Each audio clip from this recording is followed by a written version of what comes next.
Hello folks, Midwest F-150 here. I purchased this borescope camera off of Amazon for about 30 bucks. Today I'm going to put it into the oil fill port and see what we can see. I should mention that I'm about 1,500 miles into the Valvoline Restore and Protect as I'm filming this. I apologize how grainy and shaky the video is. This is my first time using this thing.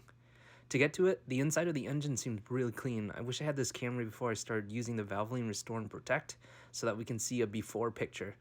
As an added bonus, here's video footage of the scope going into the dipstick port. It looks like there's a lot of buildup all around, but my guess is that the carbon buildup on the wall of the port is from the oil dripping from the dipstick every time the oil level is being checked. From there, I think the oil then coats onto the walls of the port when the engine's turned on. I hope you found this video helpful. I was really debating on whether or not to upload it just because of the quality of the filming and how shaky the camera is. Ultimately, I ended up returning the borescope because the listing on Amazon said it was 1080p, but I got a unit that went up to only 720p. I know a good one will be expensive, but perhaps once this channel grows bigger, I'll be able to get it.